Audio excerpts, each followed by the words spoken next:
আমার অনেক দিনকার শখ আমার কর্তাটিকে নিজের হাতে ডালের চপ বানিয়ে খাওয়াবো।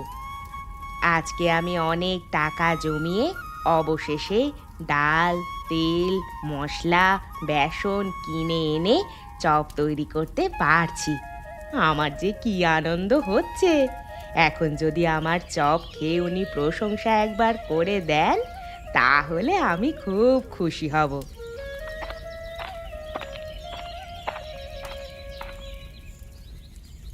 কি গো লতা দিদি, কি রান্না করছো এত সুন্দর গন্ধে? আমি যে ঘরে থাকতে পারলাম না গো, তোমার কাছে আসতে বাধ্য হলাম। এই যে বোন, আজকে আমি কিছু ডালের চপ তৈরি করছি। ওরা কাজ থেকে ফিরবার পর এই চপ দিয়ে খেতে দেব। দেখি আজকে কেমন লাগে ওদের। তাই নাকি? ডালের চপ? বাহ, খুব সুন্দর। আশা করি গোপালদা কাজ থেকে ফিরে খুব প্রশংসা করবে তোমার। আসলে মানুষগুলো সারাদিন খাটাখাটনি করে তো, তাই জন্য আমার মনে হলো যে ঘরে এসে যদি আমি কিছু মুখরোচক দিতে পারি তাহলে খুব ভালো হবে। তারা খেয়ে খুব আনন্দ পাবে। তা যা বলেছ গো দিদি, তবে আমার কর্তাটি আবার খুব খুঁতখুঁতে। এক পয়সা যদি আমি এদিক ওদিক করি তাহলে আমাকে বকা দেয়।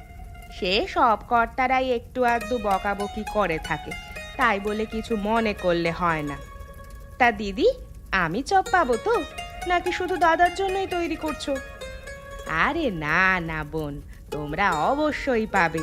তোমাকে দিয়েই তো আমি প্রথম উদ্বোধন করব। খেয়ে বলবে কেমন খেতে হয়েছে। ঠিক আছে দিদি, তুমি তাহলে তাড়াতাড়ি করো, আমার যে আর তর সইছে না। তা দিদি, এসব মালপত্র কিনতে অনেক টাকা খরচ হলো তো? এসব টাকা কি দাদা দিয়েছিল? আসলে কি জানো তো, আমি মাঝে মাঝে তোমার দাদার কাছ থেকে কিছু কিছু করে টাকা নিয়ে নিয়ে জমিয়ে রেখেছিলাম। সেই জমানো টাকা দিয়ে আজকে এসব মালপত্র কিনে এনেছি, যাতে আমি আজকে ডালের চপ তৈরি করতে পারি। বেশ করেছো দিদি, আমাকেও একটু পদ্ধতিটা শিখিয়ে দেবে তো? আমিও মাঝে মাঝে চপ তৈরি করে তোমাকে দিয়ে যাব। বেশ, একদিন না হয় ফাঁকা সময় করে আসবি, আমি তোকে রেসিপিটা বলে দেব, তুই লিখে নিস। ঠিক আছে দিদি, এখন তাড়াতাড়ি করো।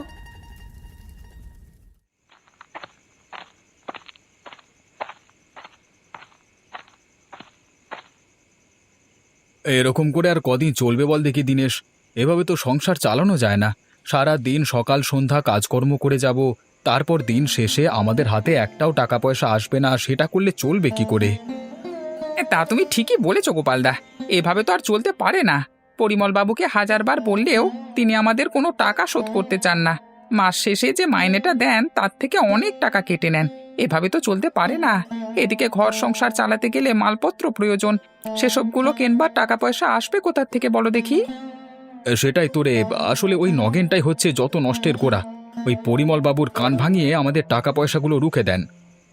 হ্যাঁ, আমি তো কতবার দেখেছি পরিমল বাবুকে বলতে যে আমরা নাকি ঠিকমতো কাজ করি না, কিন্তু আমরা কি কাজে কোনোদিন গাফিলতি করি? তা তো করি না, কিন্তু সেটা এখন পরিমল বাবুকে বোঝাবে কে বল দেখি? আমার মাঝে মাঝে মনে হয় পরিমলবাবু আসলে নিজে নিজেও চান যে আমাদের টাকাগুলো না দেওয়ার। না হলে নগেনের কথাটাকে অত প্রাধান্য দেবার কি আছে? কই, নগেন তো যখন যেটা চায় তখন তো বাবু সেটা আনবার ব্যবস্থা করে দেয়, আর আমরা কিছু বললি দোষ? মাঝে মাঝে ভাবি কাজকর্ম ছেড়ে দিই, আবার মাঝে মাঝে মনে হয় যদি এখন দুম করে কাজ ছেড়ে দিই তাহলে সংসারে যেটুকু চলছিল সেটুকু চলা বন্ধ হয়ে যাবে কচুবোড়া। কারণ এই বাজারে কাজ খুঁজে পাওয়া খুবই দুষ্কর। আর সেই সুযোগকে কাজে লাগিয়ে এই পরিমলবাবু আমাদের থেকে বেশি বেশি করে কাজ করিয়ে নিতে চান। আমরা আর কত খাটবো বলো দেখি? সারাদিন তো কত মাল লোড করি আমরা, গা হাত পা ব্যথা হয়ে যায়, কিন্তু তাতেও পরিমলবাবু আমাদের কাজ দেখতে পান না। জানি না আমাদের এই দুঃখ দুর্দশা কবে কাটবে। এভাবে কি সারা জীবন শেষ হয়ে যাবে? ওপরওয়ালাই জানেন।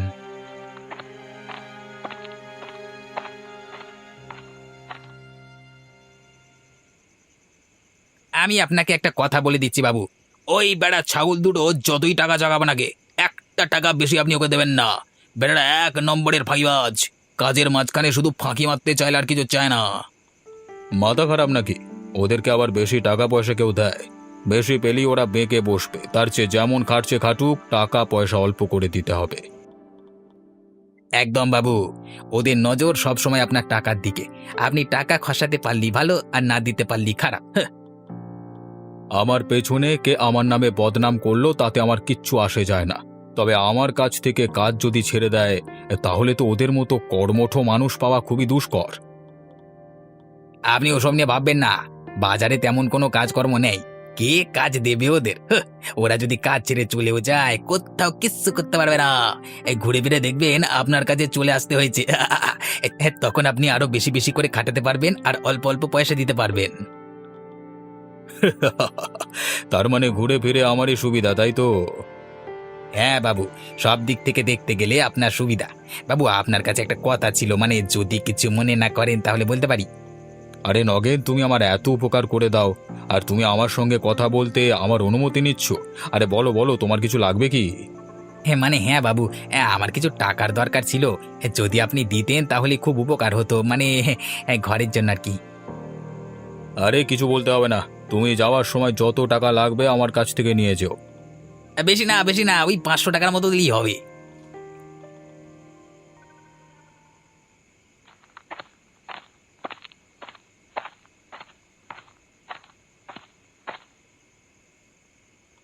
আরে তুমিও তো দেখছি এখানেই আছো, তাহলে তো ভালোই হলো। তা কি ব্যাপার, এখানে এসে বসে আছো যে? কি আর করব, ঘরে বসে ভালো লাগছিল না, তাই জন্য এখানে চলে এলাম। গিন্নি, কিসের যেন গন্ধ পাচ্ছি, কিছু নতুন রান্না করেছো বলে মনে হচ্ছে। বাবা, তুমি এসেই গন্ধ পেয়ে গেছো? তাও ভালো, তুমি হাত মুখ ধুয়ে এসো, আমি দিচ্ছি। আচ্ছা চলো চলো, আমরা চলে যাই গো, বাড়িতে যেতে হবে তো। আরে দিনে এসে তোর বৌদি কি রান্না করেছে, খেয়ে যা। দিদি আমাদের জন্য দিয়েছে। গোপালদা, তুমি হাত মুখ ধুয়ে এসে খেয়ে দেখো, আশা করছি জিনিসটা খেয়ে তোমার খুব ভালো লাগবে।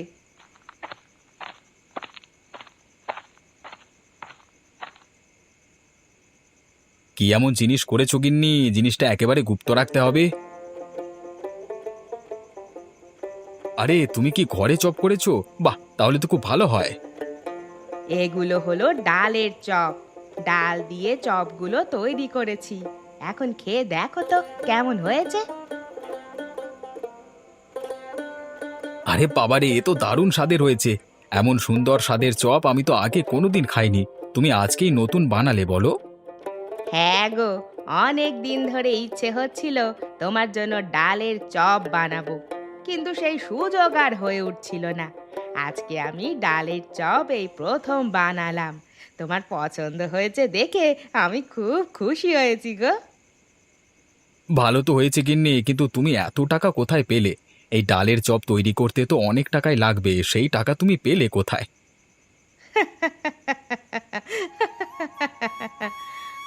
কি হলো, তুমি হাসছো কেন গিন্নি? আরে, তোমাকে যদি আসল কথাটা বলি তাহলে তুমি আমাকে যদি বকো, সেই কারণে।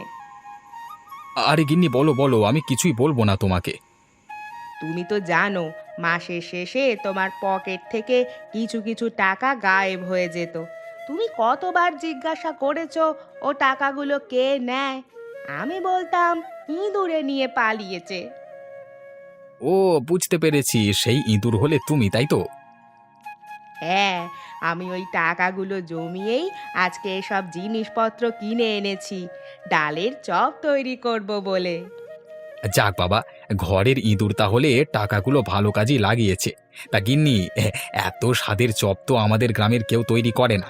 তা তোমার চপগুলো খেয়ে সত্যি খুব ভালো লাগছে। তোমার চপগুলো ভালো লেগেছে, এতেই আমি খুব খুশি।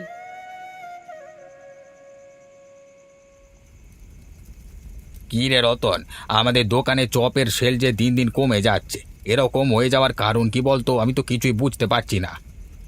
আমার মনে হয় তুমি ওই যে বললে না, চপের স্বাদ একটু কমিয়ে দিয়ে একটার বদলে দুটো তৈরি করতে, সেই কারণেই হয়তো আমাদের কাস্টমাররা আর আসছে না। হয়তো তাদের আমাদের দোকানে চপ আর পছন্দ হচ্ছে না। হয়তো বা ঠিকই বলেছিস, কিন্তু এখন উপায় কি বল দেখি?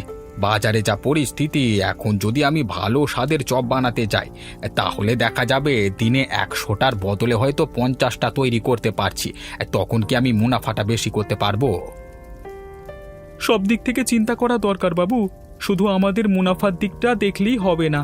আমরা যদি কাল থেকে আবার আগের মতো চপ তৈরি করতে থাকি তাহলে আগের কাস্টমাররা সবাই ফিরে আসবে বলে আমার বিশ্বাস। হতে পারে, কিন্তু এই পরিস্থিতিতে দাঁড়িয়ে আবার পুনরায় আগের মতো জিনিস তৈরি করা সম্ভব নয়। তোকে মাস শেষে মাইনে দিতে হয়। আমি চাইছি এমন চপ যেগুলো স্বল্প মূল্যে তৈরি করা যাবে এবং মানুষের কাছে আরও গ্রহণযোগ্য হবে। সেসব করতে গেলে আমাদের মালপত্রের দাম উঠবে না, যেটুকু মুনাফা হচ্ছে সেটাও বন্ধ করে দিতে হবে, আর আমার মাইনের থেকেও টাকাটা কাটা যাবে। এরকম করলে তো হবে না বাবু, সবারই তো সংসার চলতে হবে। এরকম করে চলতে থাকলে হবে না, ব্যবস্থা আমাদের কিছু একটা নিতে হবে। এই গ্রামের কাছে আমাদের নাম খারাপ হয়ে যাচ্ছে মানে এক বিরাট সমস্যা। আশেপাশের গ্রামে যদিও আমাদের নাম ছড়ানোর একটা সুযোগ ছিল, কিন্তু তাও তো দেখছি বন্ধ হয়ে যাচ্ছে। কিছু ভাবতে হবে বাবু, কিছু না ভাবলে হবে না।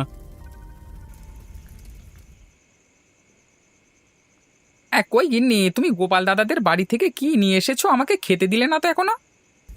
এই তো দাঁড়াও, আমি একটু সবগুলো গরম করে দিলাম, এখন নাও খেয়ে দেখো তো কেমন লাগছে।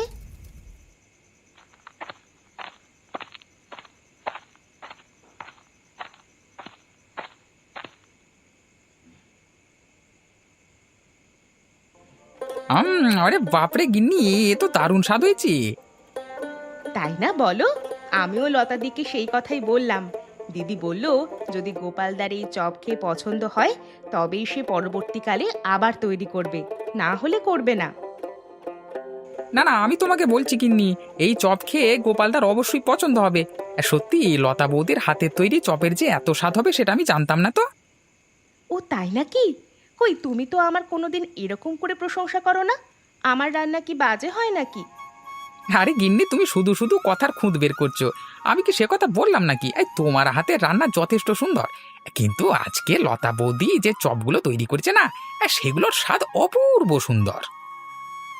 ভালো, অন্যের প্রশংসাই তো সারা জীবন শুনে গেলাম। আমার রান্না খেয়ে দিয়ে কবে যে এমন প্রশংসা করবে কে জানে। এই করব করব, নিশ্চয়ই করব। তুমি আমাকে ভালো মন্দ এভাবে রান্না করে খাওয়াও, তাহলে নিশ্চয়ই তোমাদের প্রশংসা করব।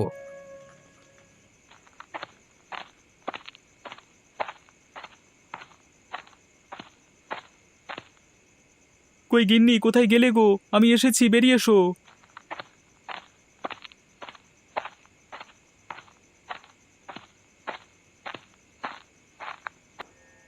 কি গো, আজকে আসতে এত দেরি হলো? এত রাত তো কোনোদিন করো না।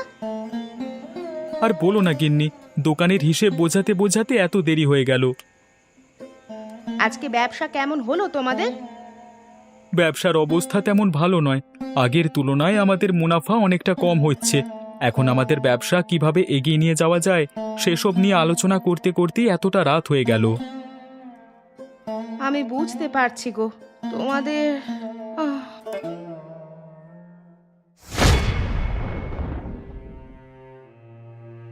আরে তোমার কি হলো গিন্নি, তুমি এভাবে পড়ে গেলে কেন? আরে অজ্ঞান হয়ে গেছে। ওকে বরং ঘরে শুয়ে রেখে আমি তাড়াতাড়ি আবার ডাক্তার ডেকে নিয়ে আসি।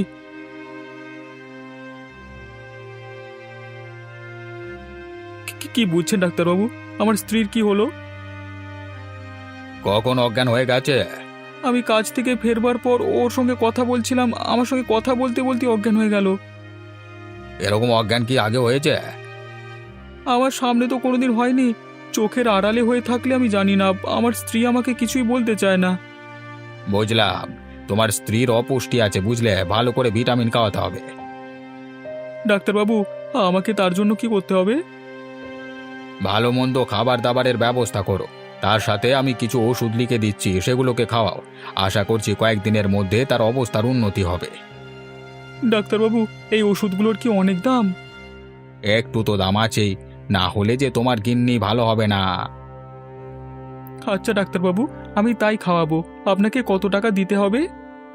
কিচ্ছু লাগবে না, তুমি বড় বৌমার জন্য ওষুধগুলোকে কিনে আনো। আমি তোমার অবস্থা বুঝি রতন, অত চিন্তা করতে হবে না। আপনাকে যে কি বলে ধন্যবাদ দেব বাবু। কিচ্ছু দিতে হবে না, আমি এখন এলাম কেমন।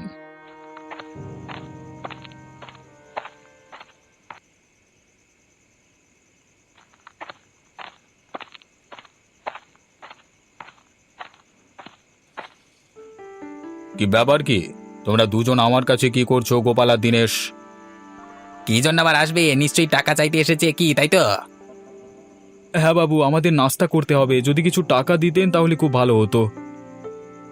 আচ্ছা ঠিক আছে নগেন, ওদের নাস্তা করবার জন্য কিছু টাকা দিয়ে দাও। তা কত টাকা দিতে হবে? দুজনকার দুটো করে চপ হলেই হবে। বাবা, দুটো করে চপের টাকা দিতে পারবো না। যদি একটা করে চপ খেয়ে সন্তুষ্ট থাকতে পারো তাহলে বলো, আমি দিচ্ছি টাকা। হ্যাঁ, না হলে থাকো, নাস্তা করতে হবে না, যত সব। এটা কিরকম কথা নগেনদা? আমাদের খিদে পেলে আমরা খাবো না? কেন? আমি খাওয়ার কথা কিছু বলেছি?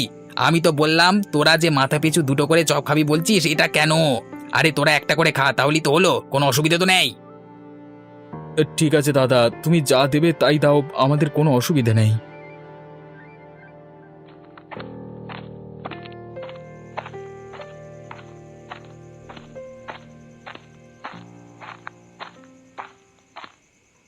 আরে এসো এসো গোপাল আর দিনেশ দা, তা তোমাদের কি খবর বলো দেখি? এখন তো আমার দোকানে আসা প্রায় ভুলেই গেছো। কি আর করব বলো, বিনা পয়সায় তো তোমাদের কাছ থেকে কিছু নিয়ে খেতে পারি না, তাই জন্য লজ্জায় আসতে পারিনি। কেন, পরিমল বাবু কি তোমাদের ঠিক মতো টাকা পয়সা দেয় না? দুঃখের কথা কি আর বলবো, তবে যার কাছে কাজ করে খাচ্ছি তার নামে বদনাম রটাতে চাইছি না। তো তোমার কি খবর বলো দেখি, তোমার দোকানে একটা খদ্দের নাই দেখছি। খবর খুব একটা ভালো না। আমার চপের প্রতি মানুষের আকর্ষণ অনেকটা কমে গেছে। আগের মতো আর খরিদ্দার হয় না, সত্যি খুব খারাপ লাগছে জানো। কেন, তোমার চপ তো খেতে ভালোই। না গো, সত্যি কথা বলতে আগের তুলনায় স্বাদটা একটু কম করে রেখেছি, তাতে অনেক খরিদ্দারের পছন্দ হচ্ছে না। হঠাৎ এরকম সিদ্ধান্ত নিতে গেলে কেন, কিছু অসুবিধা হচ্ছিল নাকি? আসলে আমি চাচ্ছি একটা এমন চপ তৈরি করতে যেটা খুব কম খরচে হোক, না হলে ঠিক পর্তা করতে পারছি না। কি রে রতন, তোর আজকে আসতে এত দেরি হলো কেন? এত দেরিতে তুই করিস না? দাদা, আমার বউয়ের শরীরটা খুব একটা ভালো নেই। কালকে রাতে আমার সঙ্গে কথা বলতে বলতে অজ্ঞান হয়ে গেছিল। ডাক্তার ডেকে এনেছিলাম, কিছু ওষুধ দিয়ে গেছে, সে ওষুধগুলো খাওয়াতে হবে। দাদা, কিছু মনে না করলে একটা কথা বলবো? হ্যাঁ বল, কি বলবি? আসলে দাদা, আমার আজকে কিছু টাকার প্রয়োজন ছিল, গিন্নির জন্য ওষুধ কিনতে হবে, সেই জন্যই বলছি আর কি। তাই তো, কিন্তু আজকে যে দোকানে একদমই খরিদ্দার হয়নি, এই গোপাল আর দিনেশ দাকে নিয়ে মোটে দুজন, তাহলে তোকে কি করে টাকা দেবো বল দেখি? কিন্তু দাদা, আজকে যদি টাকা না পাই তাহলে যে ওর জন্য ওষুধ কিনে নিয়ে যেতে পারবো না। তবে কিছু একটা ব্যবস্থা করো দাদা। বুঝলে গোপাল দা, এবার অবস্থাটা আমার বোঝো তাহলে। এরপর আমি যাই কোথায় বলো দেখি? এইভাবে চললে দোকান চালাবো কি করে, আর সংসারই বা চলবে কি করে?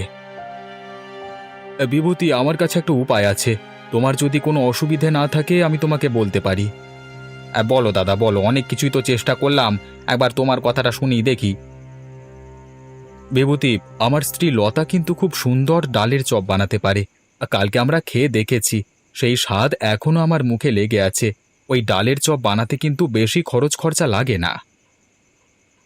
কথাটা তুমি ভুল বলনি দাদা, বৌদির হাতে ডালের চপ কিন্তু দারুণ খেতে হয়েছিল। তাহলে তুমি যদি বলো বিভূতি, তাহলে কালকে থেকে আমার গিন্নিকে তোমার দোকানে পাঠিয়ে দিতে পারি। আশা করছি তোমার দোকান আবার পুনরায় ভালোভাবে বিক্রি বাটা করতে পারবে। বিভূতি, এই সুযোগ হাতছাড়া করো না। একটাই সুযোগ এসেছে তোমার কাছে, এখন তুমি যেটা বলবে সেটাই হবে। ঠিক আছে দাদা, তুমি যখন বলছো তাহলে তোমার কথা আমি আর অমান্য করব না। ঠিক আছে, এবার কাল থেকে তাহলে বৌদিকে আমার কাছে পাঠিয়ে দিও, দেখা যাক আমার বিক্রি বাটা বাড়ে কিনা।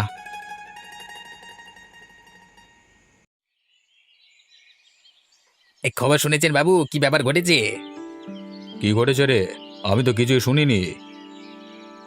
আরে আমাদের গোপালের বউ লতা আজ থেকে ওই বিভূতির দোকানে ডালের চপ তৈরি করছে।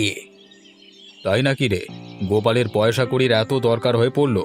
এখান থেকে যে টাকা কামাচ্ছে তাতে কি তার পেট ভরছে না নাকি?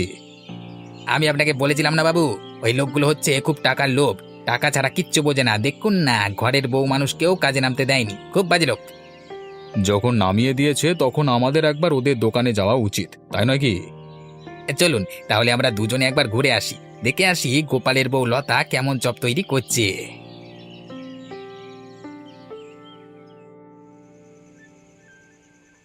আরে দাদা একটু ধীরে, আমি আপনাকে চপ দিচ্ছি। আরে আরে, দাঁড়ান বাবা, এর উপর হাত বাড়াচ্ছেন কেন? দূর তেরিকা।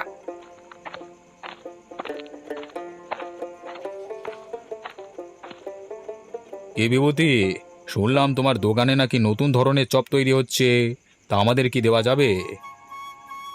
অবশ্যই বাবু, আপনাকে তো প্রথমেই দেবো আমি। দাঁড়ান, আমি দিচ্ছি।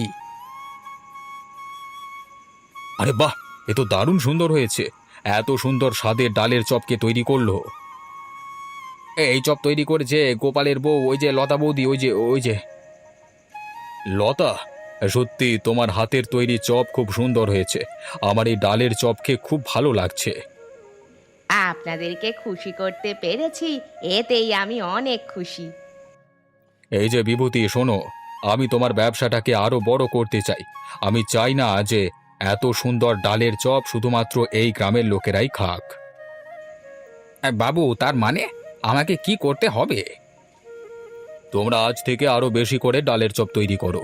এই চপগুলোকে আমরা বাইরের গ্রামে পাঠাবো। কিন্তু বাবু, এটা কি ঠিক হচ্ছে?